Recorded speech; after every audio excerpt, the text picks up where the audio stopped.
Alright, today I'm going to be performing a Glock reliability test. Yes, that's right, another Glock reliability test. Only this one might have a slightly different outcome than what you're used to seeing. My test today is going to involve a Glock 32, compact sized frame, chambered in 357 SIG. Okay, but before I go on, I want to make this perfectly clear. This video is not intended to bash Glock. It is not intended to bash the Glock 32 model.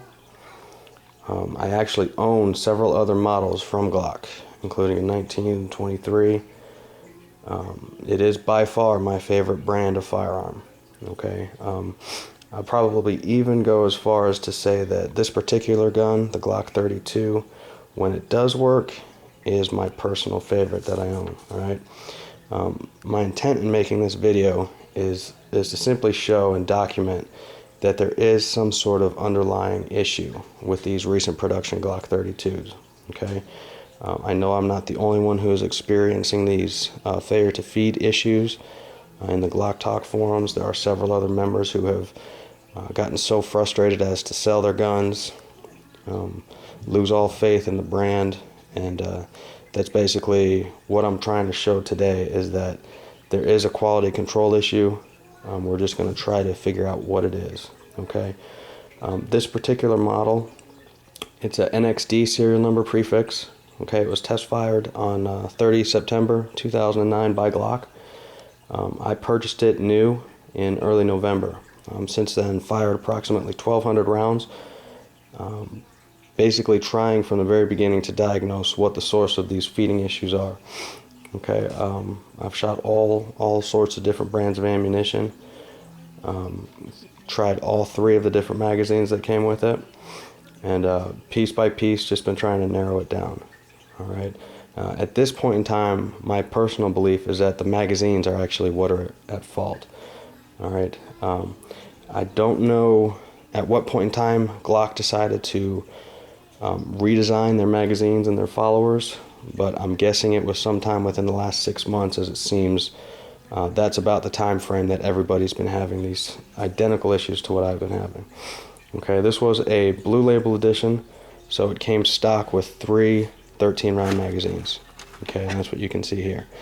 Now, the odd thing about this particular gun that I purchased, all 3 magazines are different. And let me see if I can show you. The 2 on your left have a magazine follower that is marked with a number 2. I don't know if you can see that or not. It's marked with a number 2. Okay. This one on the right is actually marked with a number 1. Slightly different shape, slightly different design. Okay. And this one in the middle here, out of all 3, has a metal cutout on the front, which is the newest design magazine that Glock is developing. So let me see if I can get all 3 of those. You can see the very obvious different follower.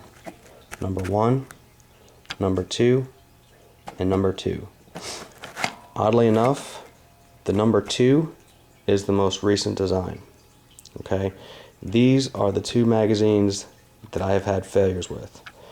The number 1 follower has been absolutely flawless. Okay, I'm not sure why they redesigned it. I'm sure there was a good reason for it, but I think it's time to basically take a look at this, a very hard look, and try to find out what's going on here. All right. Basically, what I'm going to do today is go to the range. Okay. I'm going to be using this magazine here, since it's easily identifiable with this warning label. All right. That is one of the number 2 followers. And I'm going to use this magazine here, the number 1.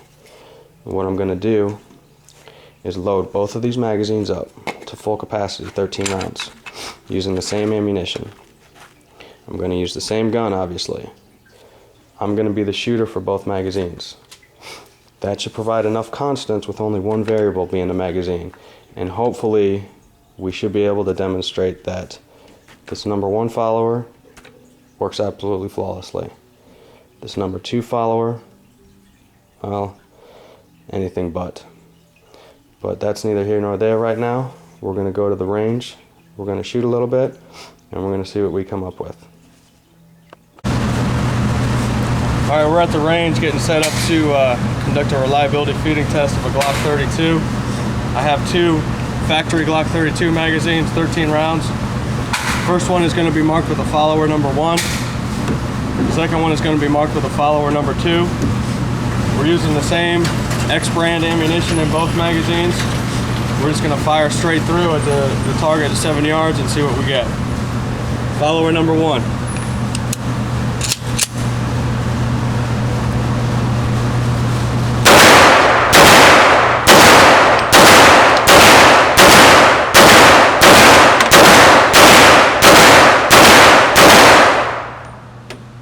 No issues.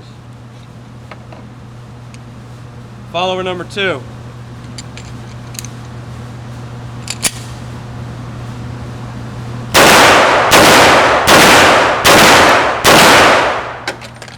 Jam number 1.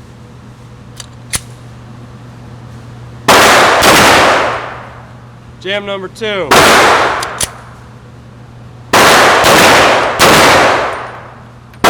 Jam number 3.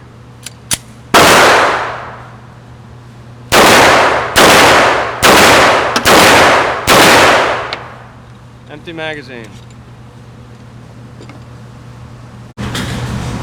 Alright, this is going to be our second round of magazines. Again, the number 1 follower.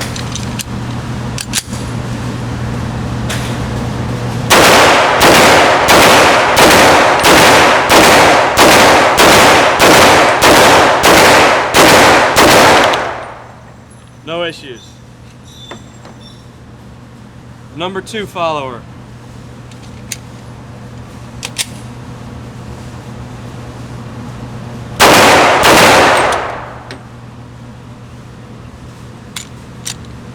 Bad round.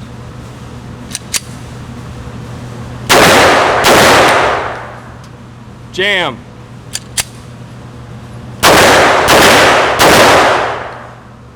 Jam.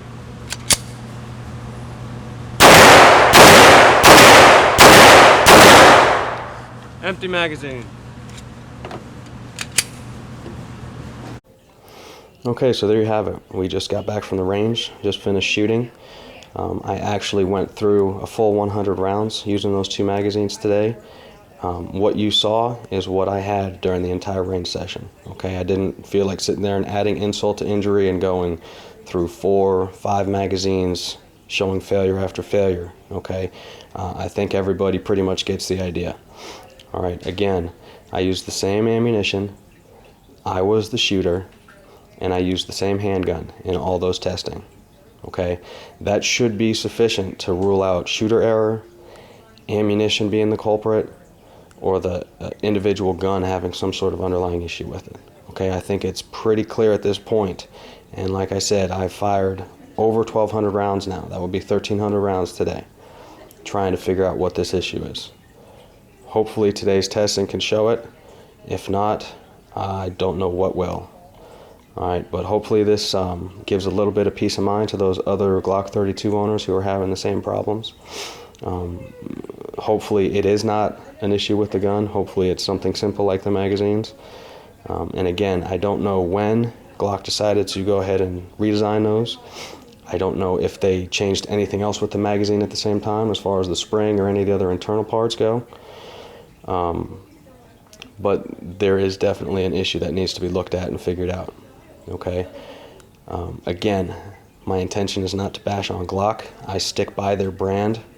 I do believe that they are the best, at the very least one of the best guns in terms of reliability.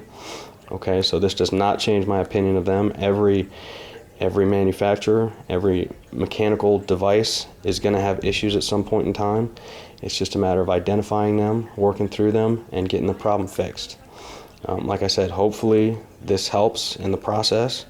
Hopefully we can get this fixed, and hopefully we don't have any more issues. Thanks for watching.